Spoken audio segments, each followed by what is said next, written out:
estimados estudiantes de las escuelas normales de todo el país, de la licenciatura en Enseñanza y Aprendizaje de la Historia, normales públicas y normales privadas. Es un gusto dirigirme a todos ustedes para hablarles de la materia hermenéutica de la historia. Me presento.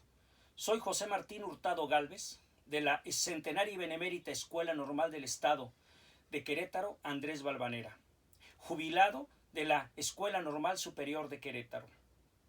Pues bien, como les decía, quiero hablarles de la de la materia hermenéutica de la historia. Primero tenemos que saber qué es eso de hermenéutica.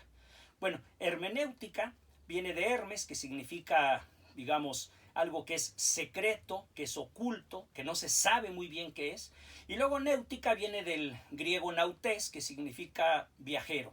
En otras palabras, sería como viajar hacia lo oculto, lo que no se ve, lo que no al menos no se ve a primera vista. ¿Por qué esta materia en nuestra carrera, en particular en historia, nosotros como maestros de historia? Bueno, lo que pasa es lo siguiente. Miren ustedes, los textos no siempre dicen solamente lo que aparentemente dicen. Por ejemplo, en la antigüedad se podía leer de diferentes maneras un texto. Al menos son 4 los que reconocen la mayoría de los historiadores. Uno de ellos era el literal. ¿Cómo podemos leer un texto? Literal. ¿Qué significa eso? Ad literam, es decir, como está, de acuerdo a la letra tal y como se escribió. Entonces, si dice una cosa, así se debe interpretar. Es como casi siempre leemos los textos.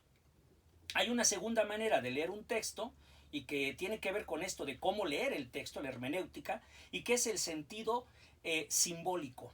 ¿Qué significa esto? Bueno, simbólico es que ¿qué nos quiere decir? ¿Qué nos quiere decir ese texto? ¿No? ¿Hacia dónde nos lleva? ¿Cuál es el simbolismo que puede, digamos, mostrarnos a través de una frase, de una oración, de una palabra incluso, pero que realmente lo que busca no es esa frase, esa oración o esa palabra, sino quiere darnos un símbolo, ¿no? Una explicación más profunda. Hay una tercera forma de entender un texto hermenéuticamente hablando, que es la forma moral. Esta forma moral es cuando nosotros leemos un texto y lo importante no es tanto lo que dice, sino la enseñanza que nosotros aprendemos de eso que dice.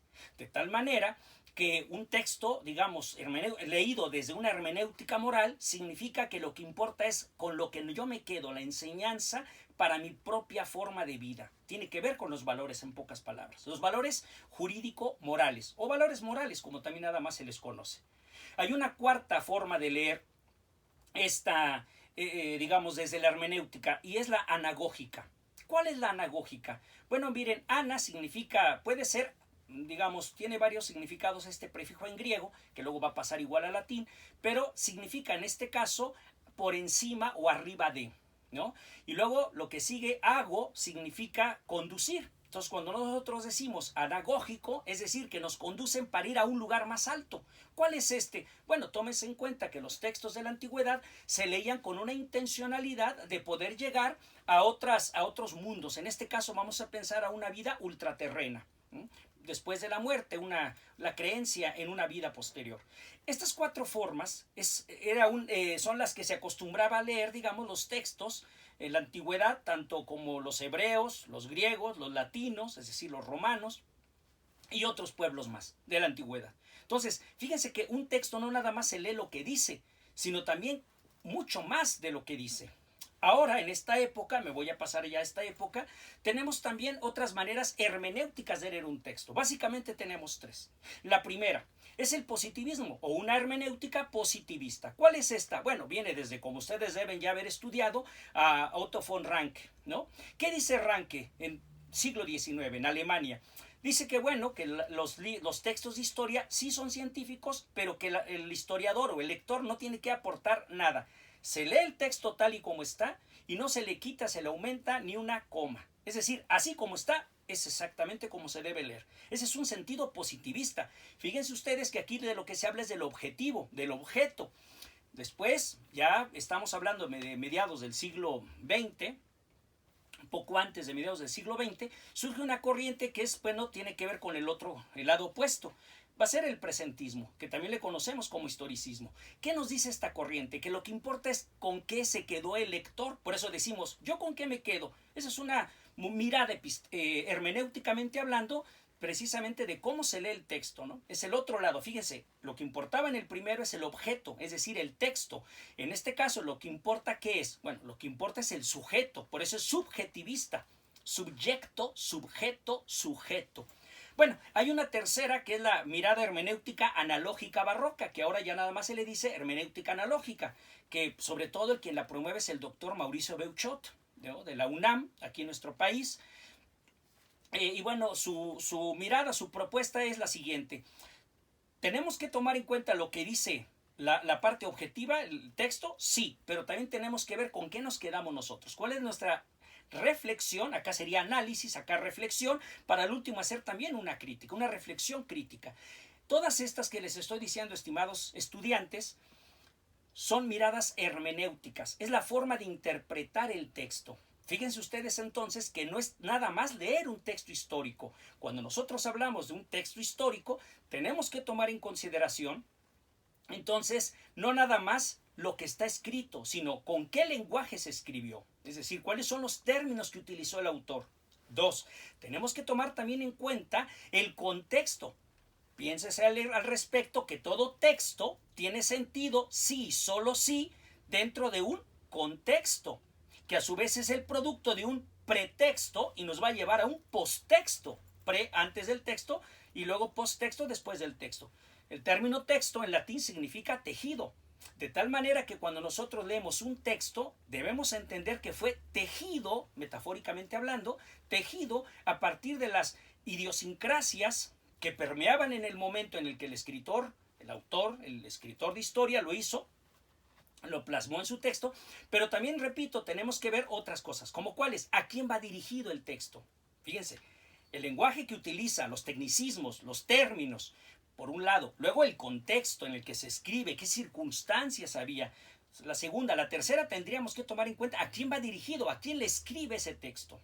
No se usa el mismo lenguaje siempre que escribimos, depende a quién le estamos escribiendo. Luego hay un cuarto que también tendríamos que tomar en consideración. ¿A qué corriente histórica o historiográfica, para ser más exactos, pertenece el autor? No es lo mismo que escriba un autor, voy a pensar, por ejemplo, si es de una corriente marxista, por ejemplo, del materialismo dialéctico, o que si es positivista, o que si es presentista, o que si es, no lo sé, de la escuela de los anales, de la microhistoria, etcétera. Es decir, dependiendo de qué corriente, va a ser el tema que elija, cómo lo trata, cómo lo escribe, vamos. Luego, cómo lo da a conocer, con qué intencionalidad. Bueno, todo esto, estimados estudiantes, tiene que ver con la hermenéutica. Es decir, nautes, navegar, hermes oculto, lo que no se ve a primera vista.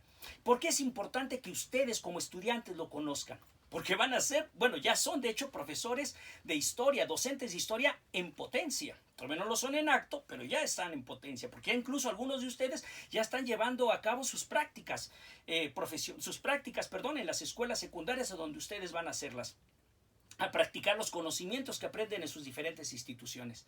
Por eso me dirijo a ustedes para motivarlos a que estudien en esta licenciatura, pero en particular pongan cierto énfasis así muy fuerte en esta materia.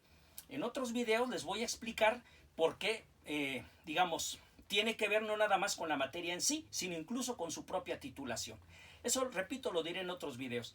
Ahora bien, quiero decirles, estimados estudiantes, que cómo se va a trabajar esta materia. Básicamente está dividido en dos partes, ¿no? Una primera, digamos, de unidad y una segunda unidad de aprendizaje 1, unidad de aprendizaje 2, y cada una a su vez está dividida en dos partes. Tiene una parte teórica y una parte práctica. En la parte teórica van a aprender, en este caso de la hermenéutica de la historia, van a aprender, bueno, qué es hermenéutica de la historia, qué han dicho los diferentes teóricos, etc.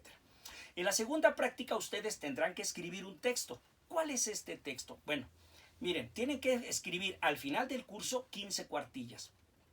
Estas 15 cuartillas serán asesoradas, escritas por ustedes, pero serán guiados de alguna manera por su asesor, pero también por su profesor de la materia, por ambos. Ahora, ¿de qué se trata? Ustedes van a escoger un tema de la historia de México, del periodo que ustedes elijan, un tema, y ustedes van a leer algunos textos, ¿no?, de ese tema, y luego van a escribir al final de todo el curso, van a escribir en 15 cuartillas alguna cosa que ustedes quieran decir sobre esa cultura, es decir, qué encontraron, ¿no? Cómo se puede aplicar sobre todo en la enseñanza. Pues tomen en cuenta que ustedes van para docentes de historia, es decir, ese tema de historia de México, ¿cómo lo pueden explicar a sus alumnos? ¿Cómo lo pueden enseñar? ¿Cómo se puede aprender? Ya sea la enseñanza o el aprendizaje. La enseñanza es de parte de ustedes, el aprendizaje es de parte de sus alumnos de secundaria. Entonces, ustedes tendrán que decir, digamos, cómo usar o utilizar, digamos, desde la hermenéutica ese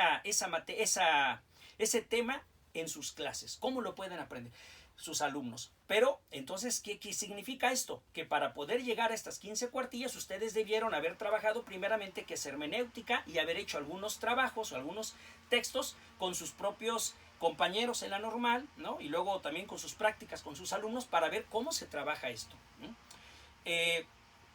Quiero decirles también, me voy a adelantar un poquito a los otros videos, quiero decirles que si ustedes escogen un tema, vamos a llamarle tema A, por llamar de X, el que ustedes gusten, el tema A, y en los otros 3 cursos que van a llevar ya en el 7º semestre, que van a ser epistemología de la historia, metodología de la historia y teoría de la historia, si ustedes escogen un tema y en los otros 3 escogen este mismo tema, entonces serían 60 cuartillas. Esto que ustedes van a ir juntando, 15, 15, 15, 15, al final del 7º semestre va a ser su tesis con la cual ustedes se van a titular. ¿Qué significa esto? Que en el 8º semestre ustedes ya no se van a preocupar por estar haciendo una tesis, porque ya la habrían terminado, digamos, en el 7º semestre. El 8º semestre será solamente ya para llevar a cabo sus prácticas profesionales.